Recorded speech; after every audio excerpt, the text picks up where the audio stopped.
अच्छा, तो dear student, इस तरह है ना कि आज इंशाल्लाह हम एटम्स के बारे में बात करते हैं कि एटम क्या है, इसका कॉन्सेप्ट हमारे साथ किसने पेश किया है। ठीक है।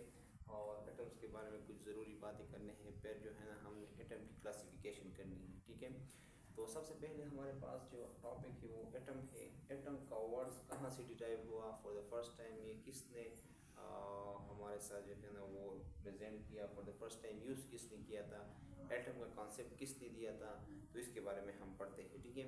तो सबसे पहले बात यह है कि ये जो एटम का वर्ड है ये ग्रीक यूनानी ज़ुबान से निकल आई है। यूनान के लोगों ने for the first time use किया था।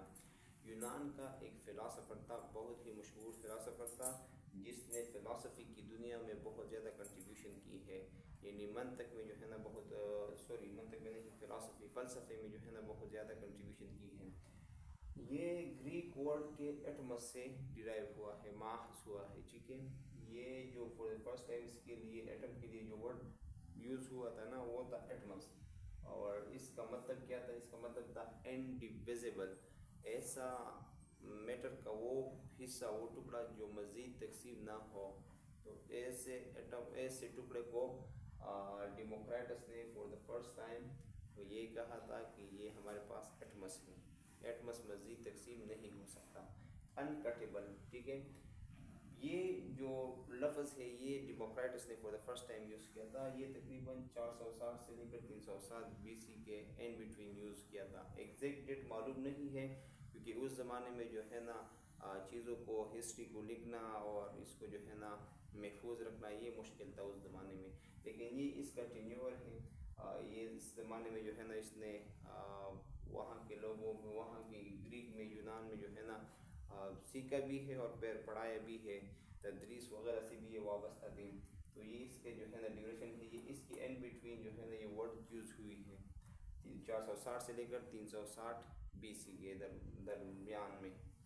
इसके अलावा अगर हम डिफिनेशन की बात करें एटम की डिफिनेशन क्या है, वो ये है कि smallest particle of an element that retain all the properties of that element is called atom.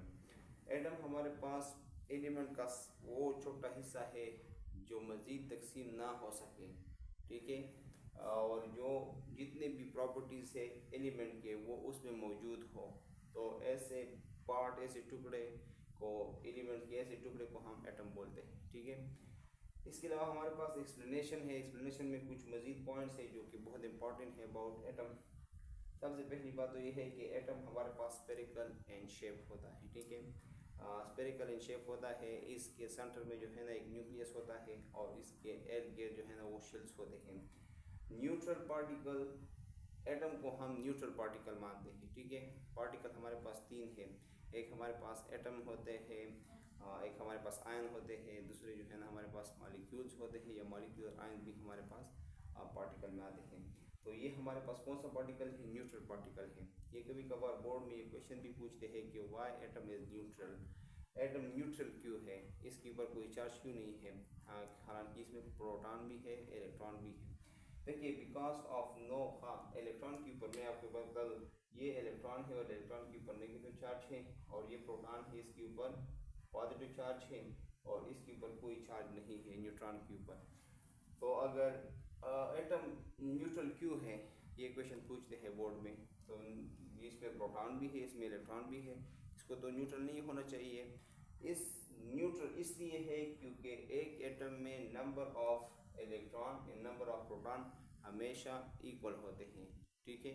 किसी एक एटम में number of electron, number of proton जो है ना वो इक्वल होते हैं, इसलिए हम कहते हैं कि atom is neutral particle, because number of proton in the nucleus is equal to the number of proton electron present in the shells of the same atom।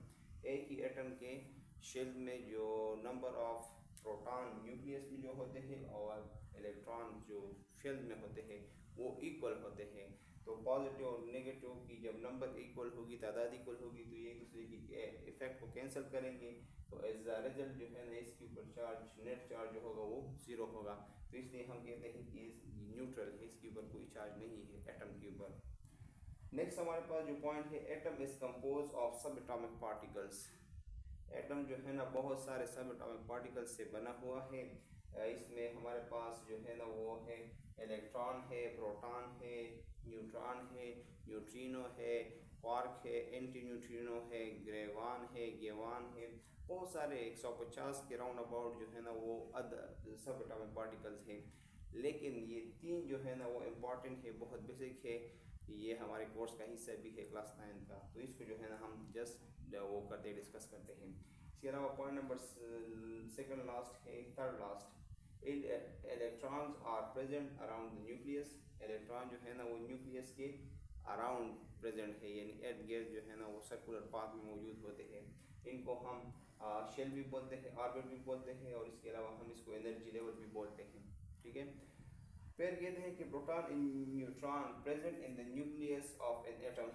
Proton और न्यूट्रॉन जो है ना वो न्यूक्लियस में मौजूद होते हैं, इनको कलेक्टिवली न्यूक्लियन बोलते हैं।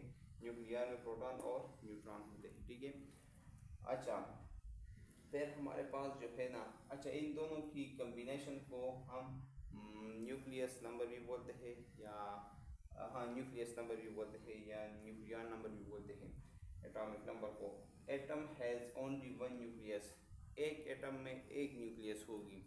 एटम में हमेशा ये बात इंपॉर्टेंट है कि एटम में एक ही न्यूक्लियस पाई जाती है, एटम में एक से ज़्यादा न्यूक्लियस नहीं हो सकती। तो ये थी अबाउट एटम्स। इसके बाद जो है ना हम एटम की क्लासिफिकेशन के बारे में बात करते हैं कि एटम को मज़ीद क्लासीफाई किस तरीके से किया गया है, ठीक है।